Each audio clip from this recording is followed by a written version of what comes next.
Welcome to Sohini food product. বন্ধুরা, অনেক দিন পরে আবার একটা লং ভিডিওতে আমি চলে এসেছি তোমাদেরকে দেখাতে। যে অনেক দিন বলছিলাম যে ময়দা কিভাবে মাখতে হবে, ময়দায় জল দেওয়ার যে ব্যাপারটা, তো সেটাই আজকের আমি সবাইকে বলতে চলেছি। তো তোমরা একটু ক্যালকুলেশন করে নিও যারা অল্পভাবে শুরু করবে, কারণ অল্প ময়দা দিয়ে দেখাতে পারলাম না, আমার টোটাল সেটআপের উপরে সময় পাচ্ছি না যে অল্প ময়দা দিয়ে কাজ করে একটু দেখাবো।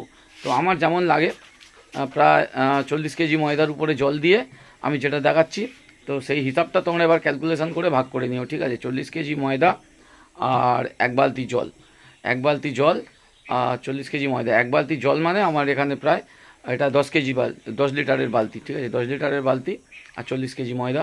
তো এই জল দিয়ে আমার নিমকিটা কিন্তু মাখানো হয়, ঠিক আছে? ময়দাটা মাখানো হয়। তো চলো দেখে নিই ময়দাটা মাখাতে গেলে তার সঙ্গে আমরা কি কি ব্যবহার করছি এবং কতটা পরিমাণ ব্যবহার করছি সেটা আমি সবাইকে দেখিয়ে দেবো এবং বলে দেবো। কিছু কিছু হিডেন টিপস থাকবে যেগুলো জানতে গেলে যারা কাজ করবে অবশ্যই আমার সঙ্গে যোগাযোগ করে কমেন্ট বক্সের মাধ্যমে জেনে নেবে, ঠিক আছে? ওকে, তো চলো চলে যাই ময়দার ড্রাম মিক্সচারের বক্সে। তো বন্ধুরা, ময়দার বস্তা কেটে নিচ্ছি। ময়দার বস্তা কেটে নেওয়া হলো। কেটে নিয়ে এই ময়দার বস্তাতে 50 কেজি ময়দা আছে। 1 টিন 5 টিন ধরে, টিনে 1 টিন করে নিলে 5 টিন হবে। তো আমি 1 টিন ময়দা এখান থেকে রেখে দেওয়া হচ্ছে এখন। তো দেওয়ার পরে আমি দেখাবো। ততক্ষণ 1 টিন ময়দা কাটিয়ে নেওয়া হলো, নিলে এই বস্তাতে থেকে গেল 40 কেজি ময়দা। 40 কেজি ময়দার সঙ্গে কতটা জল দিতে হবে এবং জলে কি কি দিতে হবে সেটা সবটা আজকে বলে দিচ্ছি এই ভিডিওতে, তোমরা সবাই দেখে নাও, ঠিক আছে? আর আমার এটাতে ফুড কালার ব্যবহার করা হয়েছে অল্প পরিমাণে। তোমরা কেউ ফুড কালার, এই যে বালতিতে এখন যেটা গোলা হচ্ছে এটা ইস্ট।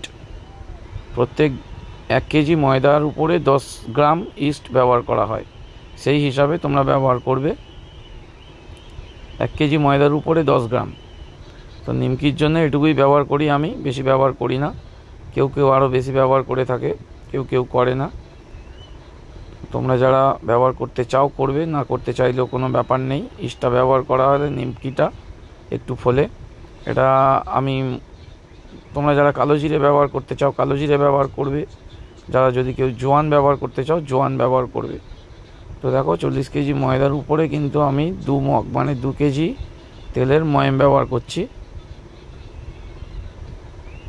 2 কেজি তেলের ময়াম ব্যবহার করা হচ্ছে এই ময়দাটার উপরে, যাতে নিমকিটা খাস্তা আসে। তেলের ময়াম দিলে মানে নিমকি খাস্তা হয়।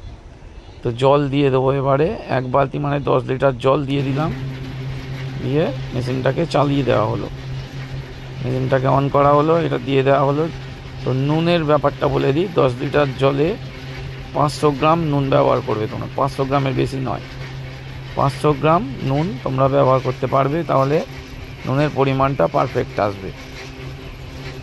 তো এবারে দেখো এই যে ড্রাম মিক্সচারের মধ্যে এটা কিন্তু মিক্সিং হয়ে যাচ্ছে।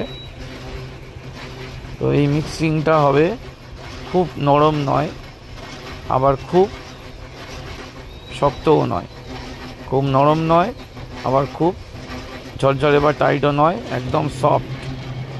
প্রায় 3 থেকে 4 মিনিট মেশিনের মধ্যে ঘোরানোর পরে আমার দেখো ময়দা ঠাসাটা কেমন এসছে। দেখো মুঠো মারলে এক জায়গা হয়ে যাবে, আবার ছাড়িয়ে দিলে ঝরঝরে হয়ে যাবে। এই জায়গাটা এলো মানে ময়দায় জল দেওয়া কমপ্লিট। এবার এটাকে মেশিনে বেলে নিমকি বানানো হবে।